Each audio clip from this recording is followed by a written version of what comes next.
Olá, eu sou o professor de Geografia, o Anderson Lima, de volta com mais uma aula destinada aos alunos do primeiro ano do ensino médio. O assunto de hoje é Geologia e Relevo, Mundo e Brasil. Então, a partir desse momento, a gente começa a discutir quais seriam aí os agentes que modelam o nosso relevo. Então, são os agentes modeladores do nosso relevo. A superfície da Terra, ela está em constante transformação. Então, as suas formas elas são modeladas e esculpidas ao longo do tempo por forças que podem ser internas ou externas. Essas forças que a gente chama de internas, posso chamá-las também de endógenas, são aquelas forças que atuam abaixo da superfície terrestre. Ah, mas quais seriam essas forças?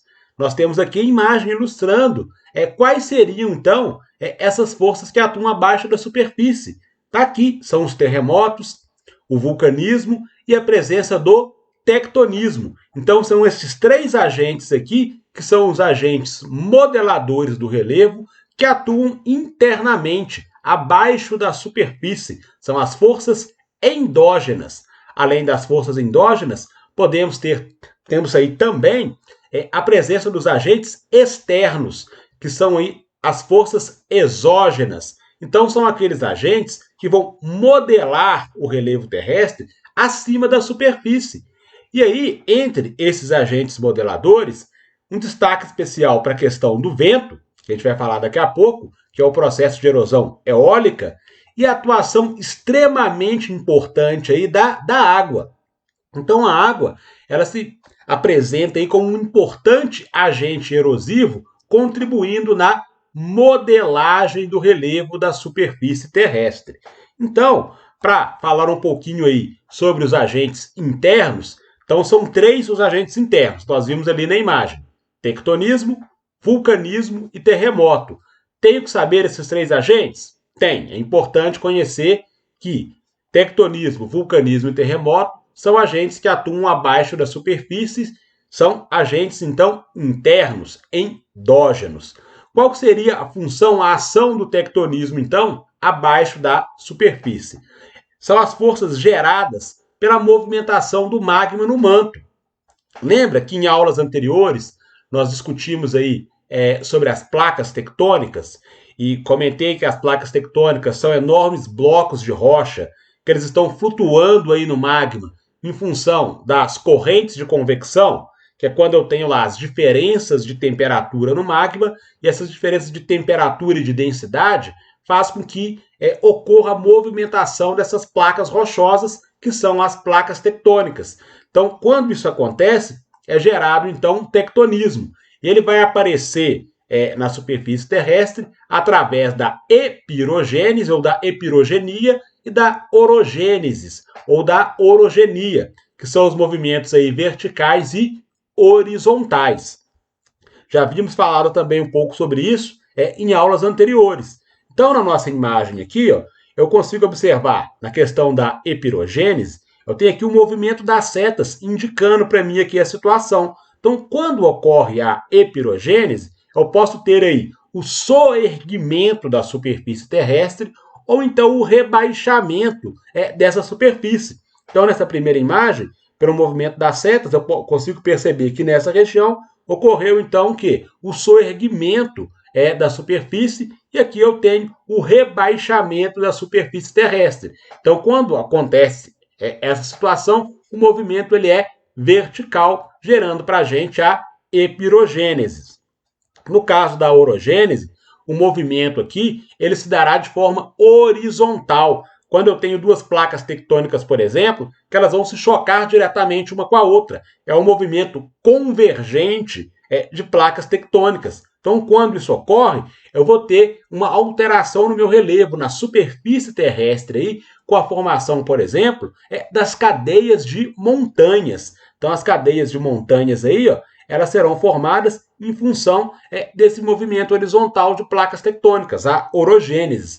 O encontro de duas placas tectônicas dá origem a um movimento horizontal chamado de orogênese. Então, modelou, alterou, digamos assim, é o nosso relevo aí, a superfície terrestre.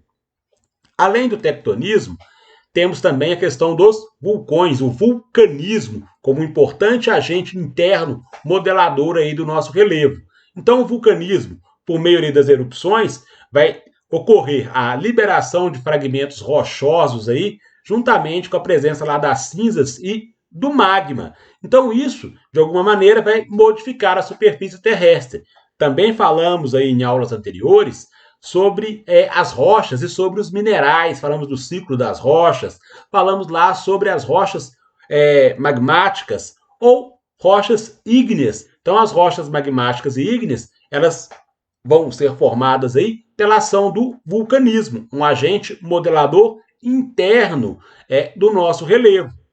E aí a gente pode falar o seguinte, que a maior parte dos vulcões que nós temos aí, eles foram formados aí dentro dos oceanos. Então, é comum a gente ver aí a formação de grandes ilhas aí de origem vulcânica. Temos aí, no caso do Brasil, Fernando de Noronha, uma importante ilha aí de formação vulcânica. Então, a ação, a liberação do magma, junto aí com diversos fragmentos rochosos, acabou por formar a ilha de Fernando de Noronha. Temos a Islândia. Então, a Islândia também, formação dela através aí da ação do vulcanismo. Então, uma ilha de formação vulcânica. Então, é dessa maneira que o vulcanismo contribui para a modelagem aí do relevo terrestre. E, por fim, dentro dos agentes internos, temos a presença dos terremotos. Então, as vibrações que são provocadas aí pelos terremotos são importantes para gerar alterações, modificações na superfície terrestre, principalmente no local ali que eu chamo de epicentro. Então, ele está sendo representado aqui também, ó, da nossa imagem. Então, é comum a gente ver, por exemplo, na televisão, notícias falando sobre terremotos que ocorreram em vários locais aí do mundo. O Japão fica na região ali do Círculo de Fogo do Pacífico.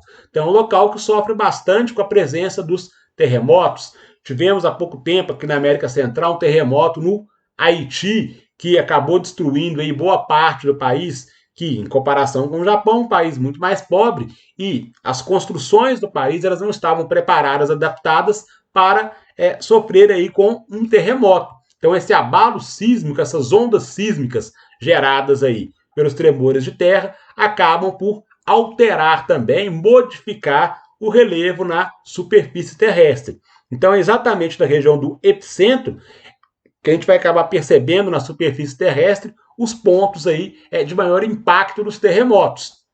Então, os agentes internos que colaboram aí para a modelagem do relevo terrestre, nós temos o terremoto, temos o vulcanismo e o tectonismo. Então, são os três agentes importantes aí que modelam o nosso relevo. E os agentes que eu vou chamar aí de exógenos, os agentes externos, que vão colaborar na modelagem do relevo.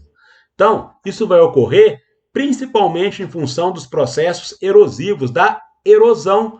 Então, a erosão, coloquei aqui no slide, é o processo de retirada do material desgastado na rocha. Então, a rocha ela vai estar exposta ali às chuvas, ao sol, ao vento. Então, isso, ao longo do tempo, vai provocar uma série de desgastes, ela vai sendo desgastada pouco a pouco. Então, isso que é o processo de erosão. E essa erosão ela pode acontecer então pela ação do vento. Quando isso ocorrer, eu vou falar que eu tenho ali a erosão eólica provocada pelo vento.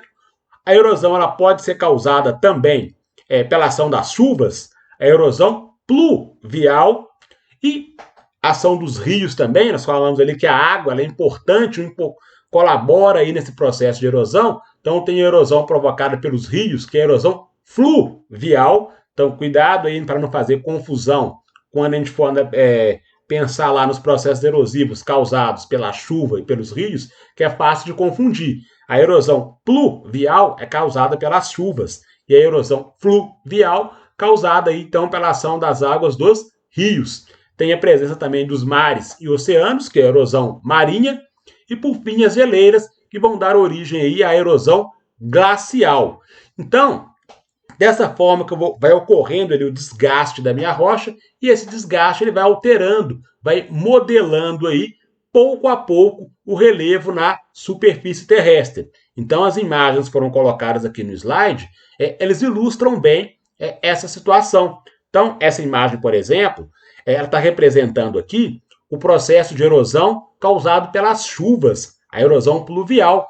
Então, à medida que eu tenho ali a presença da chuva, a água ela vai escoando aqui, ó, e ela vai criando seu próprio caminho. Isso vai alterando, desgastando a minha estrutura aqui para a passagem da água da chuva. Então é comum, principalmente no caso aqui do Brasil, quando eu tenho lá o período de final de ano, quando as chuvas ocorrem aí em maior intensidade, então é comum a gente ver lá situações de deslizamento de terra. Então, eu estou tendo uma alteração do relevo na superfície terrestre em função da presença da chuva, a erosão pluvial. Posso citar a questão da erosão causada pelos rios, a erosão fluvial. Tenho aqui a imagem também, ó, o caminho que a água teve que esculpir, digamos assim, na rocha para que ela consiga trilhar o seu caminho aqui. Então, a erosão causada pelos rios é a erosão fluvial. Então, pouco a pouco, essas regiões aqui próximo dessa área, ela vai acabar sofrendo desgaste aí pelo volume de água que eu tenho no rio. Essa imagem aqui está representando a erosão causada, então, pelo vento, a erosão eólica, que esculpiu essa situação aqui. Isso foi esculpido pela força dos ventos. Os ventos aí, eles vão fazendo o que? Eles vão desgastando e transportando os sedimentos menores, e esses sedimentos, ao se chocarem aí com as formações rochosas, os sedimentos eles vão aumentando a sua capacidade aí de erosão, e isso então vai gerar lá um processo que eu chamo de abrasão, e isso é mais intenso principalmente em áreas litorâneas, que eu vou conseguir ver situações como essa representada aqui na imagem, em que a erosão provocada pelo vento ela se dará de forma mais intensa aí. Nessa imagem eu tenho a erosão causada pelos mares e oceanos, que é a erosão marinha. Então a água do mar ela vai se chocando com um paredão rochoso aqui, ó. Então pode ocorrer situações que eu tenho de repente uma pessoa aqui em cima desse paredão rochoso, e a parte aqui de baixo, ó, então essa parte ela vai estar toda desgastada. Então o processo da água se chocando com esse paredão ali de forma constante, dá origem a um processo que a gente chama de falésias. Então as falésias elas são formadas pela erosão marinha à medida que a água do rio aqui, ó, dos mares e dos oceanos, ela vai se chocando com esse paredão rochoso e vai esculpindo algumas partes aqui abaixo. Então isso vai formar para a gente que eu chamo aí de falésia. E por fim, dentro dos agentes externos auxiliando na modelagem do meu relevo, eu tenho aqui a erosão glacial representada por essa imagem. Então as geleiras elas vão atuar na fragmentação das rochas e no transporte e deposição de sedimentos. Então o deslocamento das geleiras ele provoca o atrito do gelo com as rochas. Essas rochas então elas vão ser quebradas aí e transportadas para outros lugares. Então esse processo ele é mais comum, claro, nas regiões aí polares e nas regiões também de elevadas altitudes aí, nas áreas que eu tenho lá a formação de cadeias de montanhas. Então a gente vai lembrar que quanto maior a minha altitude, menor é a temperatura, e eu posso ter a formação ali de geleiras também. Então pode ocorrer ali, se não for ação direta do intemperismo ali, da erosão glacial ali, eu tenho a ação do intemperismo, que nós já comentamos também em aulas anteriores. Então ali ocorreria também, nessas áreas montanhosas, um intemperismo físico. Então a água ela pode ir penetrando ali nas pequenas fissuras que aparecem nas rochas, e ao congelar essa água ela vai aumentar de volume. Então isso vai fazer com que ocorra então a fragmentação das rochas. Então vai auxiliar na modelagem do relevo também, esse processo de erosão glacial. Então esses são os agentes que modelam o meu relevo na parte externa da superfície, acima da superfície terrestre. Passando agora para discutir um pouquinho aí sobre as bases geológicas. O que seriam essas bases geológicas? Estou falando aqui do conjunto de diferentes tipos de rochas e dos processos que a criaram, mostrando ali a configuração que vai ser gerada no terreno de uma determinada região. Como eu estou falando de bases geológicas, a gente pode lembrar aqui do momento também em uma aula anterior que nós falamos sobre a escala do tempo geológico. E aí, antes de falar da escala do tempo geológico, nós fizemos uma diferenciação entre o que eu chamo lá de tempo geológico e tempo histórico ou tempo dos homens.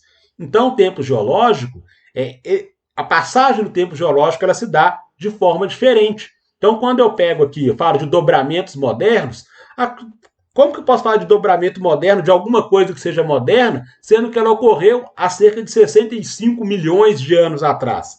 Então, isso, para o tempo geológico, é extremamente recente, por isso dobramentos modernos. Então, lembrar aí, quando a gente escutar falar aí sobre bases geológicas, fazer alusão lá à questão do tempo geológico. Então, as estruturas geológicas importantes para a gente aí são os escudos cristalinos, as bacias sedimentares e os dobramentos modernos. Então, eles serão formados lá durante o período geológico. Os escudos cristalinos, se vocês voltarem lá nas nossas aulas e observarem lá no período pré-cambriano, há cerca de 4,5 bilhões de anos atrás, eu falei da questão dos escudos cristalinos aí para vocês. Então, são estruturas rochosas extremamente resistentes. Extremamente resistentes, tanto é que elas duraram lá do pré-cambriano de 4,5 bilhões de anos até os dias atuais. As bacias sedimentares, aí na era paleozoica, e os dobramentos modernos ocorrendo aí de forma mais recente, há 65 milhões de anos. Então, falou de bases geológicas, lembrar de escudos cristalinos, bacias sedimentares e dos dobramentos modernos. No caso dos escudos cristalinos, é comum a gente encontrar também aí o nome de maciços antigos. Antigos em função do tempo de formação lá, o tempo geológico. Então, são estruturas rochosas antigas formadas lá desde o pré-cambriano e partes também aí da era paleozoica. Então, tenho aqui nas imagens exemplos de paredões rochosos aí, e são paredões rochosos que sofrem sim com um processo erosivo, porém eles sofrem de forma muito mais lenta em função da resistência dessas estruturas rochosas. Se eu pensar no Brasil, esses escudos cristalinos eles serão bastante importantes aí, principalmente quando a gente pensa lá na questão da exploração mineral. Não sei se vocês já ouviram falar da região metropolitana aqui de Belo Horizonte, eu tenho uma área chamada de quadrilátero ferrífero. Então, nessa área do quadrilátero ferrífero, eu tenho a atuação das grandes mineradoras fazendo a exploração de minério de ferro. Então, o minério de ferro explorado em várias cidades aqui da região metropolitana ocorre exatamente nas áreas de escudos cristalinos. Tenho também a Serra dos Carajás, lá no Pará, também é bastante importante na exploração do minério de ferro. Então, nessa área dos escudos cristalinos, eu posso encontrar, além do minério de ferro, presença também de manganês e de bauxita, também são explorados aí pelas grandes mineradoras. Então, essas áreas de escudos cristalinos, estruturas rochosas bastante antigas aí, têm um papel importante, até economicamente, pensando nessa questão da exploração mineral. Bacias sedimentares. Então, as bacias sedimentares formadas pela deposição de sedimentos no decorrer aí de milhões de anos, já que eu estou falando de tempo geológico. E as bacias sedimentares, assim como os escudos cristalinos, são importantes na questão da exploração mineral. É na área de bacia sedimentar que eu vou encontrar petróleo, carvão mineral e o gás natural. Então, os três aqui são encontrados em áreas de bacias sedimentares. A gente pode observar pelas imagens colocadas aqui no slide que eu tenho coloração diferente dependendo aqui do ponto em que eu observo a minha estrutura rochosa. Então, isso aqui ocorreu em função dos sedimentos serem compactados aí ao longo do tempo. Então, são diversos tipos de sedimentos que foram se acumulando aqui ao longo dos anos para dar origem, então, a esse paredão rochoso aí. Então, essas áreas, principalmente as áreas lá em fundo de mar e de oceano, representam um papel econômico importante na exploração mineral. Claro que, além da presença ali da bacia sedimentar, para ter exploração do petróleo, carvão e gás natural, eu tenho que contar também com a presença de matéria orgânica. E essa matéria orgânica ela vai se acumular ali junto com os sedimentos ao longo do tempo.